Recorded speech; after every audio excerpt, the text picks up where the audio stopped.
So reports are now coming in as far as who, actually killed the rapper that goes by the name of LottaCash Desto. Now, this does tie back to the Young Dolph case simply because, one of the guys that got arrested for allegedly masterminding the entire Young Dolph hit, I'm talking about who was actually arrested for it. He goes by the name of Govan Hernandez. And of course, by now you should know that Govan Hernandez was actually the father of LottaCash Desto.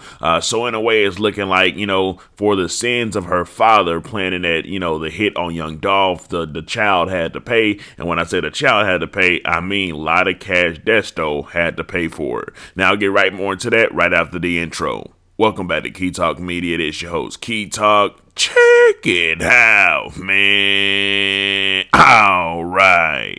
I want to give shout out to Notification Gang, Key Talk Gang for rocking with me every single video. If you listen to my voice right now, go to hit the notification bell so you get a notification every single time I drop a video. Anyways, so you know that saying that goes, if we can't get your father, we can't get at you, we'll get at your people. Well, this is definitely one of those cases where they couldn't get at the father. So they decided to go ahead and get at the father's daughter, the father's seed, which just so happened to be LottaCash Desto. Now, LottaCash Desto is one of the many rappers that's actually died inside of Houston, Texas. Houston, Texas has been taking the lives of a whole lot of rappers, a whole lot of business people that, within the rap community that may not even be rappers, but just a whole lot of artists in general. Houston, Texas has been claiming those lives. Well, they've actually arrested the two guys that was responsible for doing the hit on LottaCash Desto.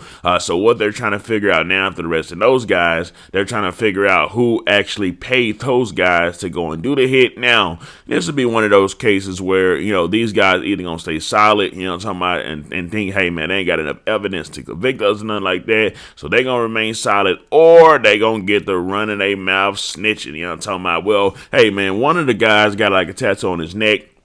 He maybe look like he could be up to something, but, the other guy, I don't know, it looks like he should be working maybe at like a convenience store or something like that. So maybe, talking about, okay, he'll look like he really cut like that. But hey, man, who am I to judge anybody at all? You just never know, especially when money's involved, when money in play. A lot of people would do a lot of things that maybe they wouldn't normally do. However, we will have to see if these two fellas hold it down. I'm talking about, if they're going to just do that time like a man, I'm talking about, how they say, you do the crime, you do the time, you do the time, you do the crime, however it goes. We're going to have to see if they're going to hold it down or if they're going to get the snitching. I mean, like we've seen in the past, most of the time, whenever it comes to black gangs or black murders or anything like that, whenever they get inside that, within the hip hop world at least, whenever they get inside of that interrogation room, it tends to be a whole lot of talking, ratting, snitching. Hey man, here goes some hits, some tents. If you can, talking about, if I tell you this, can I be able to get that kind of deal? Kind of like that Young Thug case, how the whole wide sale done flipped on him. Anyways, so RIP LottaCash Desto, RIP Young Dolph, and yeah, man, they got the dudes that pretty much hit her up. They made her pay for the sins of her fathers. Now, there's more details coming about this. I will definitely keep y'all updated. It's just a little short video letting y'all know what's going down. Anyways, let me know some comment down below. Let me know what you think about this entire ordeal. I'm out.